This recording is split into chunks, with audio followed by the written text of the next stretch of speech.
Hello বন্ধুরা, তোমরা সবাই কেমন আছো? এই দেখো, আজকে সারাদিন ভিডিও করতে পারিনি, কাজের জন্যে অনেক কাজ ছিল।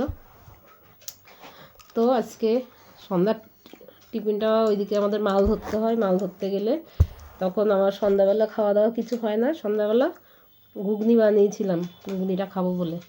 সন্ধ্যাবেলা আর কপালে হয়নি। এই দেখো, এখন রাত্রের খাবার হবে ঘুগনি শুধু। আমার ছেলে বললো ঘুগনি খাবো শুধু, রুটি খাবো না। তাই সব এই বাটি, এত বড় বাটি ভরে ভরে সবাই নিয়ে নিয়েছি। এই যে কাত করে দেখাতে পাচ্ছি না, দেখালে পড়ে যাবে, তাই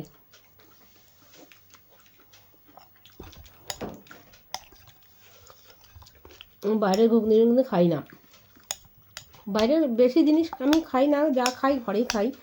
তোমাদের তো বলেওছি আগে, তো আমি ঘরে বানিয়েই খাই, যেটুকু খাই। এগ রোল টেগ রোল যা বানানো, চপ বানানো সব ঘরে বানিয়ে খাই। ঘরের খাবারটাই আমি বেশি পছন্দ করি, বাইরের খাবারটা আমার অত পছন্দ না। তো এই রাতের খাওয়া হয়ে যাচ্ছে আজকে। সবাই, আমি আমার ছেলে এক বাটি নিয়ে নিয়েছি, দুজনে দু বাটি। এটা খেয়ে তারপরে রাত্রে শুয়ে পড়বো। সন্ধ্যার টিফিনের খাওয়া এই এখন রাত্রে রাত্রি। গুড নাইট বন্ধুরা।